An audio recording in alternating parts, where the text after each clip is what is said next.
Roll one, Coach Vermeil. Go ahead. You ready? Improvement through weight training in the offseason? No, I've lost my thought. Let's start over again. I had to hire a very competent defensive staff. The staff will be... Oh, let's start over. Having been the first having been the first special teams coach in the NFL in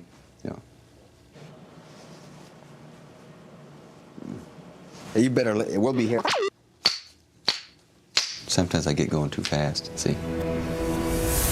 You gonna be a football player when you grow up? Today is the best day of your life. Believe Give me 18 years of daylight. That's all right. Greatest leader I've ever known. What a ride it's been! Hard work is not a form of punishment.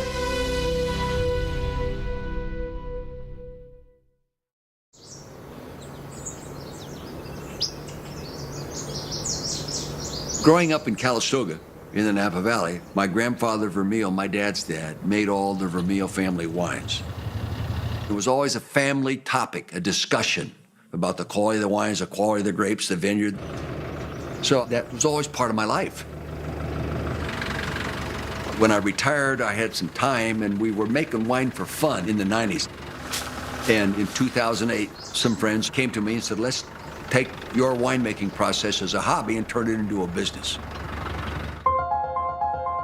For Coach Dick Vermeil, the business may have changed, but his approach has not. Nobody was going to outwork him. That's just, we're going to outwork anybody. We're on the field, as coaches, that's what he develops, that's what he believes in. Coach was on Las Vegas time. You walk in one of those casinos, there's no clock. Because, there's a reason for that. Well, Dick had no clock. There's just no easy way to do anything, and we sell that all the time in our football program, and there was a living example of the results of hard work. Sometimes he came up with some interesting expressions like, it only takes 48 hours to get your legs back. Nobody ever drowned in sweat. That was a saying that we had as we went out the door, heading out to one of his legendary, brutal 2.5, 3.5 hour practices. Get to him, Leroy. You're going to have to be quicker than that. That's not quick enough. As hard as we worked, he worked twice as hard. It wasn't like, we're working hard, he's on a golf cart. He's there working twice as hard. All right, get it to him. Take him. We scrimmaged against them when I was with the Colts before I got traded the next year. After practice, we walked off the field. They went back to practice. They practiced for another hour. The only way you can get better is to work. He works you to the point that you have to make a decision. You're going to either fold or you're going to buy in and get stronger. Hey, never has it been more important to go to work. So offense, gotta go to work. Defense, gotta go to work. Special teams, let's go, come on. How did Dick Vermeil take 3 losing teams in 3 different decades and turn them into winners? Come on, Robert, go! Come on, Dundee, come on,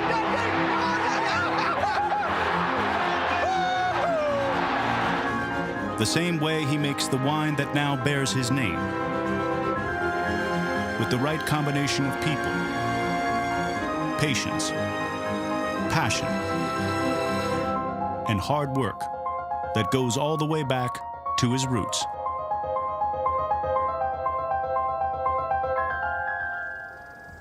Well, I think what I remember most about Calistoga is the home I was born in, and my dad's old garage, how he made a living, was right behind the house. He had 3A and national automobile towing services up all hours of the night, all the time. I never saw my dad's hands clean ever. I remember going out to Calistoga, and I went and said, Mr. Vermeil, I'm Jim Murray. And I said, we're playing your son's first game, preseason. How many tickets do you want? And he looked me right in the eye, and he said, Jimmy, I have to work. I can't go to the game. And you knew who Dick Vermeil was from that second. The son of a mechanic soon turned his tuning skills to football. From Stanford, where he shared a sideline with assistant coach Bill Walsh, to the Los Angeles Rams under head coach George Allen. In 1974, he was hired as the head coach at UCLA, where he once again worked alongside a legend. Dick obviously recognized the talents of Coach John Wooden. Whereas the previous head coach didn't want to give too much accolation to the basketball program, Dick did not let his ego get involved. The recruiting was over, and USC had beaten us on a couple really good kids, and I was really down. And Dick, he says, don't worry about those guys crossed down. Just worry about the players you have and make them the best they can be. And that was a concept that I used every place I coached. In just his second year, Vermeil's Bruins beat their crosstown rivals to earn their first Rose Bowl berth in 10 years. UCLA belongs in the Rose Bowl, just like UCLA belongs playing Indiana in basketball. After we beat USC, I told our players in the locker room, guys, we're going to the Rose Bowl, we're going to have some fun. We had a different idea of what fun was. To Dick, it was work hard and get a chance to win a bowl game. To us, we were ready to have some fun. In coaching, I never felt like I worked hard. You know, that was just, it was a passion. I was doing exactly what I wanted to do, and it wasn't like going to work. It wasn't like getting your hands greasy. A lot of the players just like, we're supposed to be enjoying it. Going to Disneyland and Laurie's, the Beef Bowl. And we did those things, but he wasn't going to go on national television and not have a team well prepared. We're going to play Ohio State, #1 team in the country. Evaluating the fact that we only have 15 days of practice, well, the only way we could get a lot better, maybe gain an edge, is to have 2 practices a day. And we're like, excuse me? Double days for a bowl game? And with that, we had a player rebellion.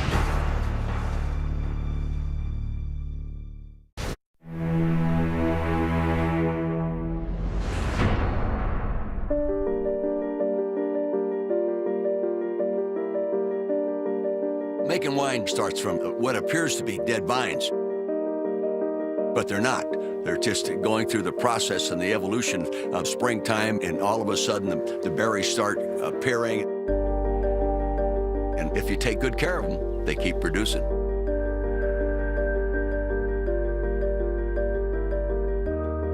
UCLA's budding young coach had his team in the Rose Bowl, but faced his first test before the game was even played. John Shira came to me in my office, said, Coach, the players aren't getting dressed today. They say they aren't going to practice. Sort of startled me.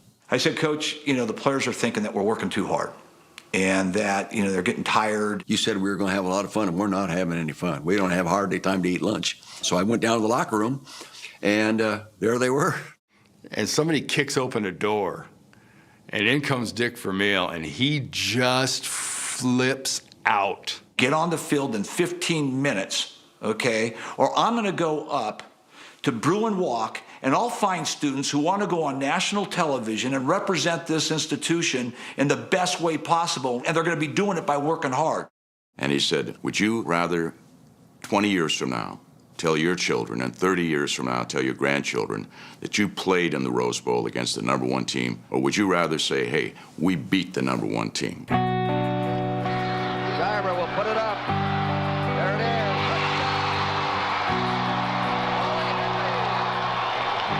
Thing we know, Kurt, Dick Vermeil worked his people, and it's paying off. Hard work always pays off. When you look at the odds, and I believe we went off at 17-point underdogs, I think it's arguably one of the greatest upsets in Rose Bowl history. So they learned something, you know. The harder you work, the better you get. Before the game concluded, with about a minute left, the teams were down at one end of the field. I'm on the sideline. I looked up, and here comes Coach Woody Hayes. He's walking across the field. The clock is still running. The game's still being played. And I saw him walking across the field, and I said, oh, my gosh, here comes Coach Hayes. The old master going over to young Dick Vermeil. And he walked all the way, got right in front of me, grabbed me, gave me a hug, and he said, fine job of coaching, young man. Turned around, walked away. Startled the hell out. Having Woody Hayes concede like that, I mean, it had never been seen or heard of from somebody of his stature, you know. That was a big thing. He'll never have a greater victory probably throughout his career than this one, no matter how many more years he's a head coach. We all thought, hey, we're going on to a national championship next year. And then Dick got a call from the owner of the Philadelphia Eagles. You're not doing anything right. For Eagles owner Leonard Toews, next year couldn't come soon enough. Well, in '75, they started calling us the Beagles. We were the dog team. We were a team that was underachieving. We were playing a Monday night game against the Los Angeles Rams. And I'm sitting in my seat, and I hear this chant start. The fans were chanting, Alpo, Alpo, Alpo, Alpo. And I remember in the fourth quarter, I saw this 12-foot papier-mâché bone being thrown onto the field, and I said, it can't get much worse than this. After a 9th straight season without a winning record, head coach Mike McCormick was fired, and the Eagles' search for a new direction began. We had quite a list. You know, we interviewed, the first guy was Norm Van Brocklin. And then we went down to the Super Bowl, and we had a really good interview with Hank Stram. We had a little CIA meeting with Joe Paterno and a few more guys. But we're in the Doral Hotel, and we're watching the Rose Bowl. As his administrative assistant, I actually took the call. It was from Jim Murray, the general manager. And he said, Carl, Mr. Toast, the owner of the Eagles, and myself are out here in Hollywood, and Mr. Toast wants to talk to Dick about the head job with the Philadelphia Eagles. And I said, no, I'm not interested. And now he tells the entire staff about this call. Man, we're on our way to a national championship team. We can be that good here at UCLA, and that's what I want to do. The coach said, you're crazy. Here's my 10-man coaching staff. You're crazy. You should go talk to him. In the middle of the interview, he said, Jimmy, can I ask you a question? I said, Coach, that's why I'm here. Why would I come to Philadelphia? I said, what the heck does that mean? And he said, those fans. I said, you will see. If you win the toss, you'll get a standing ovation. That's how bad we are. I talked to George Allen, and I said, George, it's not a very good job. He said, Dick, if it was a good job, somebody would already be there doing it. He says, you go there and turn it into a good job. So we had a family vote, and it was 4 not to and 1 to come to Philadelphia. So you can guess who voted yes. Didn't go over real well. No, they were not happy. But in deciding to go, I just felt it was the best thing for my career, was really in the long run the best thing for my family. There are only so many NFL coaching jobs available, and not very often are you offered the opportunity to coach one. It was a bad franchise, and it was in a bad way. So I think probably Dick felt, as I did, there's only one way to go. It's certainly not going to be anything magic where you walk in and put on a new green helmet and all of a sudden they become winners. It'll take some time, but I didn't come here with the idea that 5 years from now we'll be successful. Now, 5 years from now, if we're not successful, I won't be here and don't deserve to be here.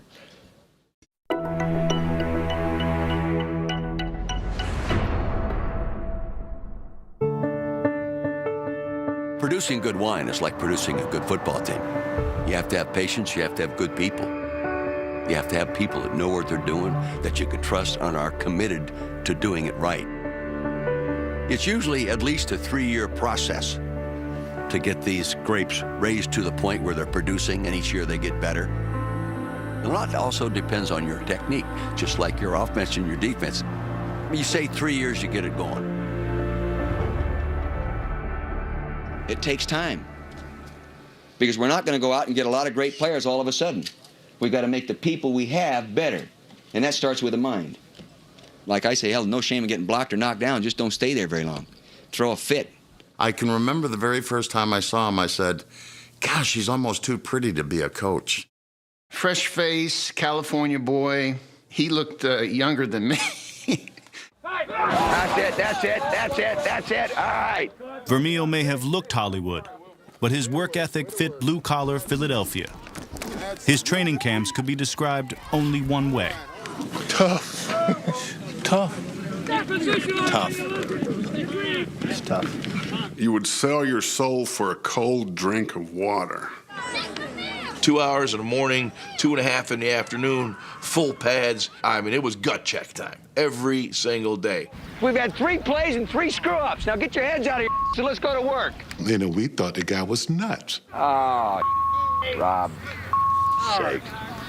You can't throw the ball blind like that. Read the program. Let's go.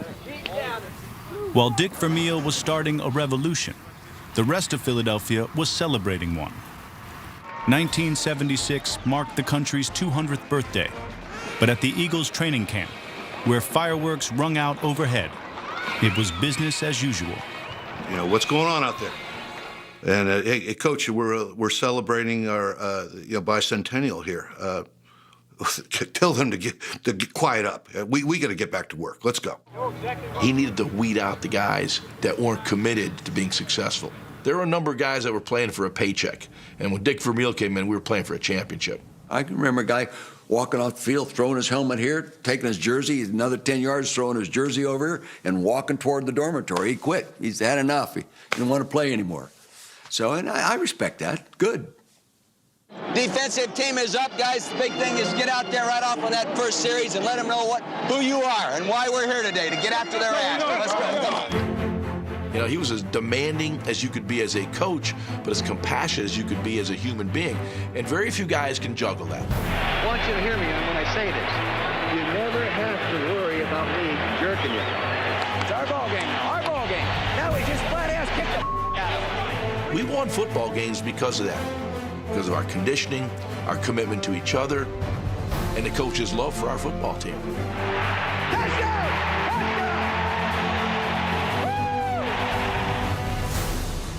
Vines take 3 years to produce, and by their third season, the Eagles had a winning record for the first time in 12 years.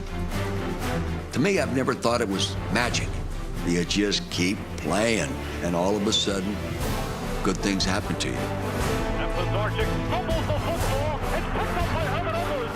15, 10, 9, touchdown Eagles. I don't believe it. I don't believe it. I do not believe what has occurred here, ladies and gentlemen. Talk about miracles, folks. I do not believe this one, but it has happened as the Eagles beat the Giants at the Meadowlands. A game that was over, we should have lost. We won because of that mentality that we're going to play every play. We're going to play to the whistle. We're going to play till 0-0 on the clock. Is kind of the way Dick Vermeil had coached us. Eagles are winners, Ronnie. The Eagles are winners.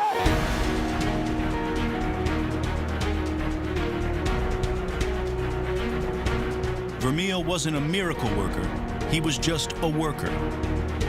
And in 1980, all that hard work paid off. The Eagles won the NFC East for the first time in franchise history. You're a champion. You're a champion. Finally.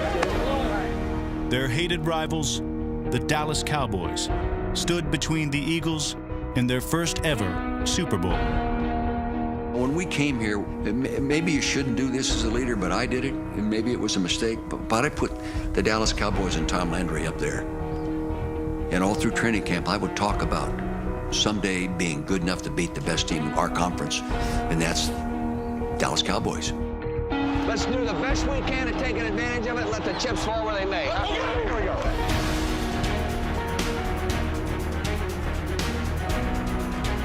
This should be a touchdown right here, Dick. Yeah. Of course, gives off inside.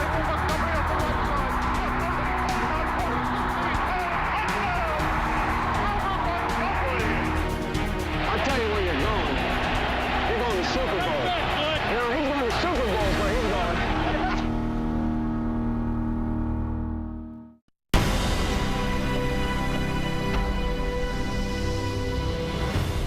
You know, I come out in pregame warm-ups and visiting stadiums, and some guy will yell, "Hail Vermeil, why don't you cry for us?" My first time in a team meeting with him, he cried. And I looked around, I'm like, he's a football coach. What is he doing crying? Like, you don't cry in football. I can't tell you how much I appreciate that, because, you know, we put a lot of work into this thing, and you guys do all the physical work. It was a very weird thing to see him cry in the beginning. And when we first saw this, we were looking at each other and said, what's wrong with this guy? 12 years. 12 years have gone by since the Eagles have been a winner. I was always emotional. That's just me. You know, it's sometimes to a strength, sometimes to a weakness, sometimes embarrassing. For a long time, it bothered me. Okay, I fought it, but it didn't help me to fight it because that was me. Lawrence and I have experienced a lot of things. It's a way to pay a debt. I don't want people to mistake the fact of his emotions and his crying means he was weak. That people thought he was soft. Anyone that played for Dick Vermeil will tell you, that was the hardest darn guy you'll ever find. And there was nothing soft about Dick Vermeil. He cried with joy and he cried with sorrow. But more than that, he spoke with his heart. Love you. Okay. I admired him. I mean, to have that kind of emotion. And he transferred that to us. Dick Vermeil's teams were built on emotion and hard work. In 1980, those traits carried them to an NFC title. And when the team touched down in New Orleans for the Super Bowl, there was no partying on Bourbon Street. Feel pretty good to be here now? Yeah, I'll feel better if we can win. We came back after beating Dallas. We went to basically double-day practices. That week of practice in New Orleans was brutal, and we basically went back to training camp. I got the formula. This is what was worked in the past. Why not? That's what good leaders and managers do. You take something that has worked in the past, and so let's stay with the formula. Hard work never hurt anybody. And hard work is really relative to what you're used to. Our guys are used to working hard. You know, I was ready for Dick to give them that speech that he had given the UCLA Bruins about what do you want to tell your children and your grandchildren.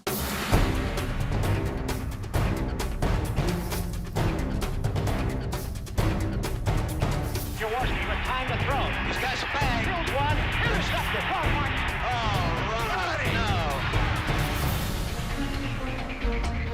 We're all looking a little bit tight, and they look exhausted already because of nerves. We got to get them to relax a little bit.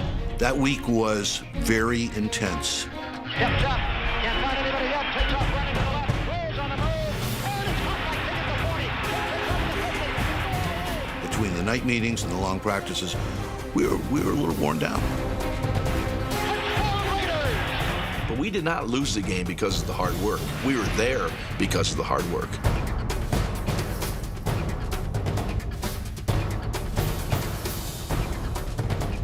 Play like that in a big game like this, hard to imagine. Can't understand. Yeah. When we lost, Dick probably took it harder than any player because he always wanted to find a way to fix it. Dick was a fixer. Right now, it's a somber feeling and a disappointing feeling, but You don't ever get over the fact that you lost the Super Bowl, okay? It's not just like losing any other game. There was only one thing left for us to do, and that's go back and win the Super Bowl. And I think Coach Vermeil put a lot of pressure on himself to do that.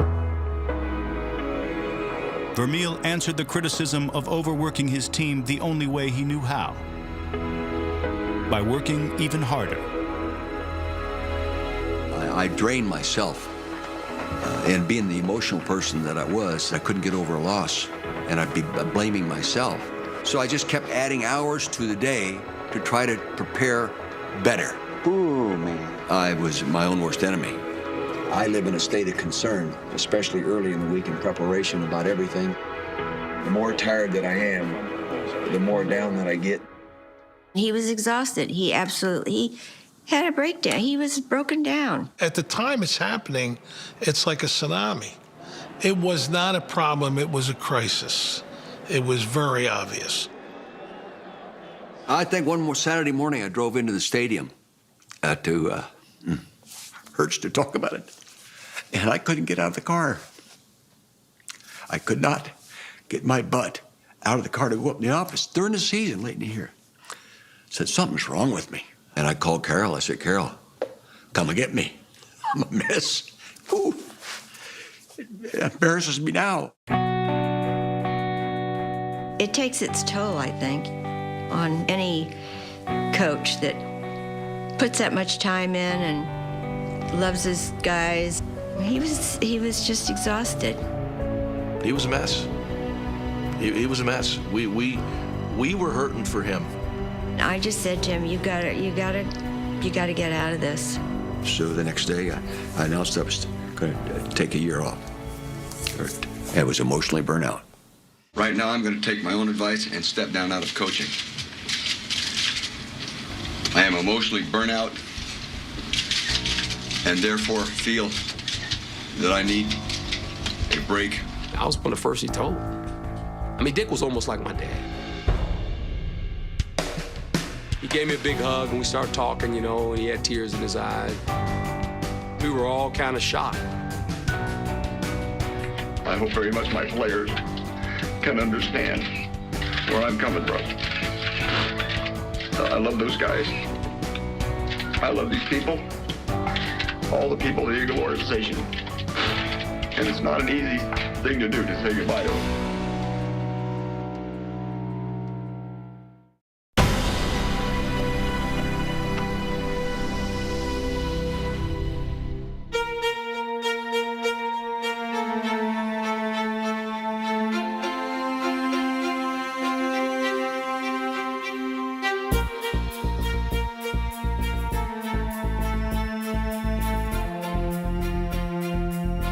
It's a known fact that Wang gets a lot better with age, and hopefully that was a reflection of my coaching career as well.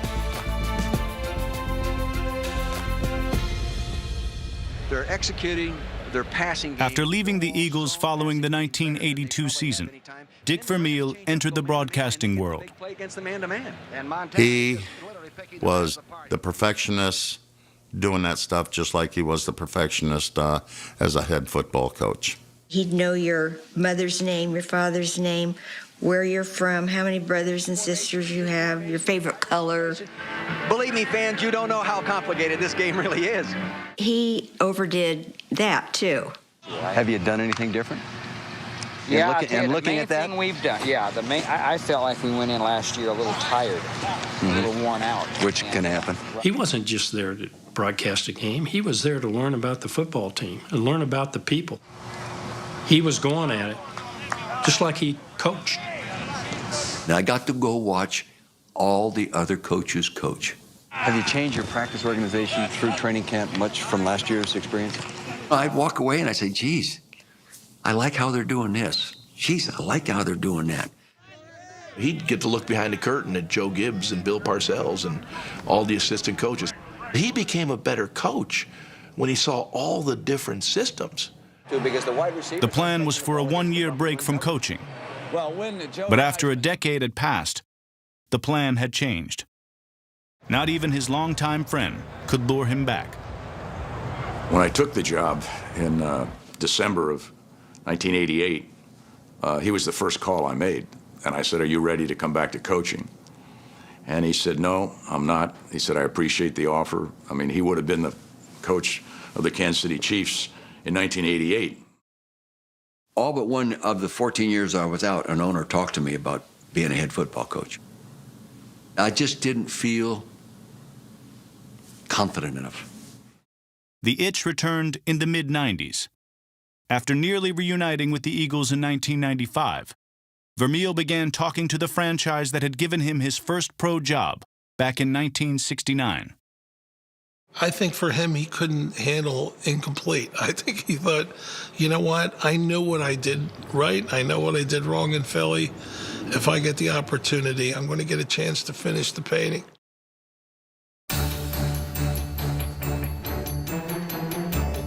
Good afternoon, and thank you for attending today as we introduce Dick Vermeil as our new head coach. The St. Louis Post-Dispatch read the article a day after we hired him that said, Dick Vermeil, ? People are going to say, well, Vermeil's a retread. Vermeil's 60 years old. He's a has-been. Games passed him by. Why is he coming back? All the negative things you people are going to say, and rightly so. He's been away from football. It was such a bold move on their part. Who would hire somebody out of the league 14 years? Let me tell you what I've been doing for the last 14 years. Not one football coach in the National Football League spent 5 years, that's coaching today, spent 5 years prior to that coaching assignment on some other great football coach's field watching him do it. What a tremendous, tremendous advantage. He may have studied the game's great coaches, but when faced with the task of turning the lowly Rams into winners, Vermeil turned to the methods he knew best. Oh, yeah! His own. Drive, okay, back up. No substitute for explosion out of that stance. When he came to the Rams, he went right back at it just the way that he left it. It's early morning. I'm on my way. Gonna work so hard. Oh, good job. Gonna work all Head up, chest out. Head up, chest out. That's good. Needless to say, we need a lot of work. We had 2 days and full pads all the time during the season. Wasn't a 5-minute break. Just get your water and let's go to work. It was clear in the first 2 years the players weren't particularly receptive to the work schedule. I think one of our veterans made a comment like, we played 3 games a week. Yeah, but hey, it's first day. That's true. How First day. Okay, no question. Coach Vermeil knew this is how I did it before, and it always paid dividends. You look at it for 6 weeks, I got a 3-year plan and how I want to play this out and how we're going to grow. Good job. Just keep doing the right things right. The work put in was not generating positive results on the field. Those first 2 years were very, very tough. Very, very tough. Same old sorry-ass man. So long. St. Louis won just 5 games in Vermeil's first year and went 4-12 the next season. The coach was feeling the heat. Needless to say, we're really disappointed in our performance. To see the team start to revolt, no surprise to me. It got ugly in '98. We called a players-only meeting, and we were going to have a coup. Guys were saying, we're not going out to practice. We even brought Coach Vermeil into that meeting at the end, and it was Coach Vermeil up on the stage against all of us players. Here they are. I had them all in a meeting. I said, I want everybody here to write their #1 complaint down. Why they're here and why they're bitching. He listened to the guys this time. He listened to them. He said, now, I'm not going to change everything, but I may change a few things. I don't think I would have done that when I was at the Eagles. If I had been the stubborn Dick Vermeil, I may not have matured to the point where I'm listening to other people as well. I never did become a different person. I just better understood my strengths and weaknesses and gradually changed my process.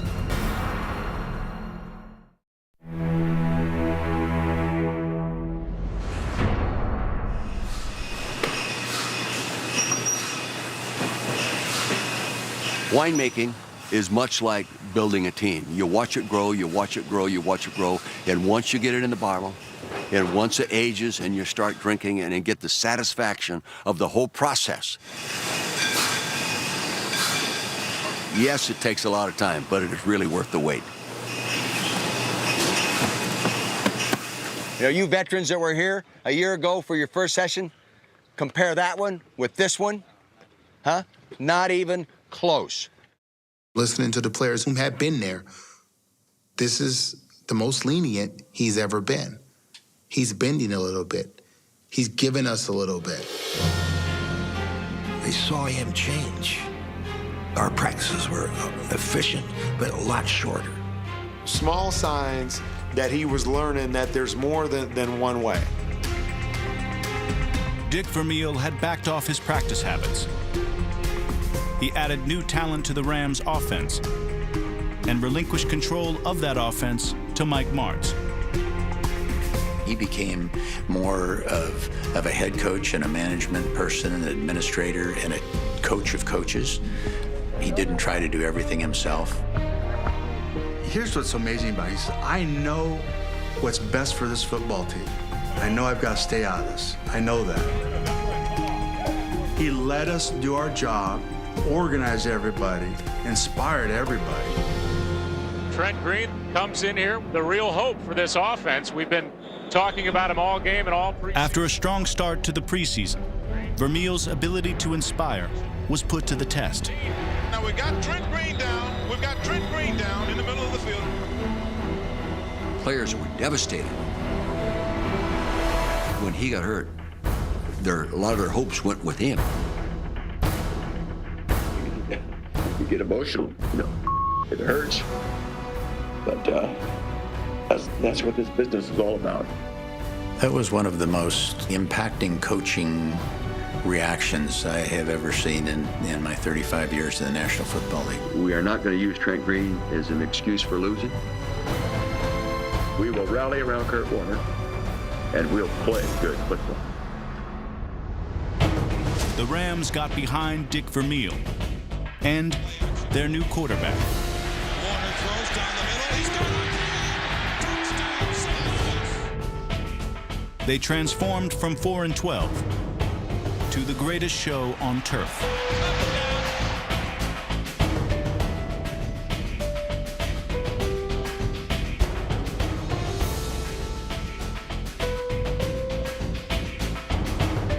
How about that offense? How about that defense?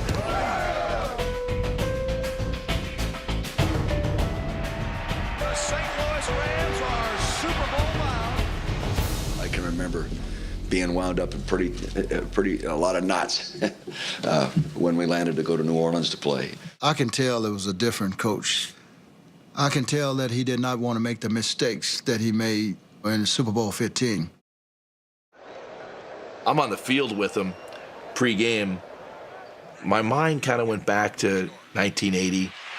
We get an opportunity like that? Got Harold Carmichael over there singled up? I'm telling you, he was so laser focused on that game, wasn't aware of the surroundings. And the change was, as I come on the field, he comes up to me, we give a hug and we're talking. He says, hey, where's Carroll sitting? I think Carroll's over there. Oh, hey, that's great. I said, Coach, he's up there right in the stands. Immediately I thought, they're going to win the game. He's in a different place. Have some fun, buddy. All right, I will. Just play within yourself. All right. Got to go to work. You done a hell of a job, buddy. Thank you, Dick. I appreciate it. Just relax. I'm happy for you. Hey, I'm happy for you. Hey, listen, I have not been so relaxed in my whole life. Honestly, gotta help. I'll try to help in any way I can. Hey, Will, we've been here before. We got to do it better. You know, I love you, man. I love you too. Thanks, man. Couldn't ask for a better script. Let's go win it right now. First attempt from the 27. Warner back to throw. Rainbow's the far sideline. And it is caught by Isaac Bruce. Makes a move to the 30, 35, 20. And they won't catch him today. Touchdown Rams. So it all comes down to this. 6 seconds to play. All right, guys. Last play of the game. McNair drops. Throws right side for Dyson. He dives for the end zone. Didn't make it. That's it. We won it. That's the game. It's over. I can't put it into words without getting emotional. It's just unbelievable sense of feeling. To me, it was humbling. 3 years. Winning the Super Bowl, that's it. That's what you do it for. We won the Super Bowl, did we not? Did we win the Super Bowl? Put him a thumbs up. Give him a thumbs up. Give him a thumbs up, right? All right. I thought all the way back to my Eagles. I wish I would have been able to share that same experience. You're a world champion, buddy. A lot of the players in that 80 team lived vicariously through Dick Vermeil. And when he had won that Super Bowl, we felt like we won the Super Bowl. We were that proud of him. I think there's a lot we all learned, starting with the old coach. We all learned, but the basic principles that it takes to win will never change. You surround yourself with good people and work hard and be unselfish and care and don't be embarrassed to say I love you and I appreciate it. And because, guys, if you say it, someone else will say it back to you. And guys, I love you, and you know that. Just look at the crowd going wild. There is Coach Dick Vermeil and Carroll making their way, waving to the crowd. The day after the parade, he comes in my office and tells me he's quitting. Dick Vermeil turned the St. Louis Rams around and coached them to a Super Bowl victory on Sunday. Tuesday, he retired. I built that whole thing up into a thing, well, maybe it's better to go out a winner. It was such a shock to me. I really didn't believe it. Worked all these years to finally get here. Looked like we had all these pieces in place. But this was kind of close to crazy. It's time, that's all. It's just time. Dick's very emotional, though I do think there was an element of emotion in his decision. And it was the wrong decision. and I realized that when we handed out the Super Bowl rings. It's my pleasure now to present Coach Montgomery with his World Championship ring. I'm handing out all the Super Bowl rings in May that Georgia put on a great party, and I'm not part of it anymore. And then I realized, I should have stayed. We felt like we were only, this far into this thing, and it would have been so great to keep that all together and see how far we could have gone. This time, the layoff was shorter than 14 years. It gives me great pleasure to, quite candidly, do something that I wanted to do 12 years ago. He had the perfect storybook ending in St. Louis, but I think his love for people and his love for the game just brought him back. That's it. All right, roll those hips. Roll the hips and punch. This was sort of inevitable. Sooner or later, it was probably going to happen. That Carl and I would be back together again, rejoin, and initiate a new crusade. Vermeil's new crusade followed the formula. In year 3, they were 13-3 and had the top offense in the league. Touchdown, Priest Holmes. Another Super Bowl trip did not happen, but the man who stressed and stressed about winning found his football life was much more.